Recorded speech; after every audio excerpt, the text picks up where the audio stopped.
Nathan Shahdadpur में आपाशी खाते जे मुलाज़मन पारां सन कोटा ते अमल न थियण ख़िलाफ़ एहतजाज कयो वियो।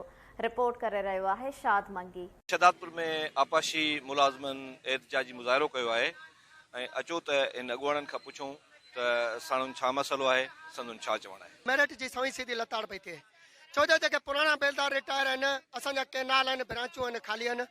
चीफ मिनिस्टर साहब, चीफ मिनिस्टर ऑफ सिंध ऐं इरिगेशन डिपार्टमेंट जे जेके बाला ऑफिसरनि खे असीं अपील था करियूं, महिरबानी करियो, हीअ जेका आहे असांजी सिंध जेका आहे ज़राअत ते हले थी ऐं इहे केनाल इहे ब्रांचूं ख़ाली थी वियूं, सुभाणे नुक़सानु आहे ऐं ब्रांच असांजी मैशत ते पट पइजी वेंदी।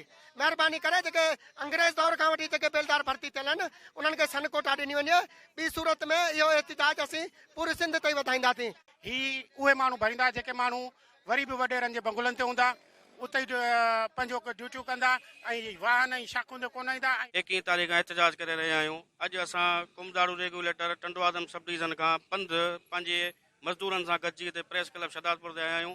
जीअं त पहिरें खां 5 कैरेट ताईं अपॉइंटमेंट थी रही आहे, जेका वॾेरनि जी औताकुनि ते लिस्टूं ठही असांजे इरिगेशन डिपार्टमेंट में जाली अपॉइंटमेंट कई वई वञे, जंहिंजो मेंबर DC खे रखियो वियो आहे। DC ऐं असिस्टेंट कमिश्नर जा इंटरव्यू वठंदा।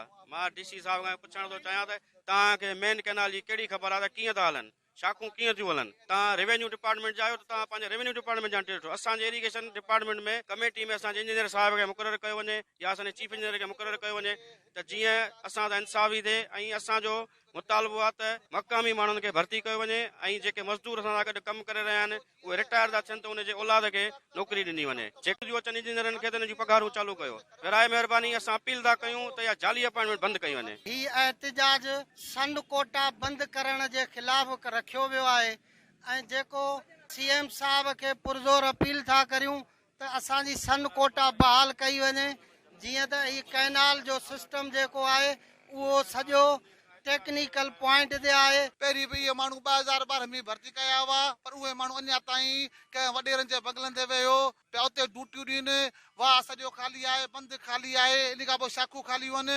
असांजो इहो ई मुतालबो आहे त 1 ग्रेड खां 4 ग्रेड ताईं इहे जेके नौकिरियूं ॾिनियूं आहिनि मक़ामी माण्हुनि खे, जेके असांजा मुलाज़िम रिटायर आहिनि उते जा मक़ामी माण्हू आहिनि, उन्हनि जे औलाद खे इहो रिलीफ ॾिनो वञे। आपाशी मुलाज़मनि जे ॻाल्हियूं पाण ॿुधियूं।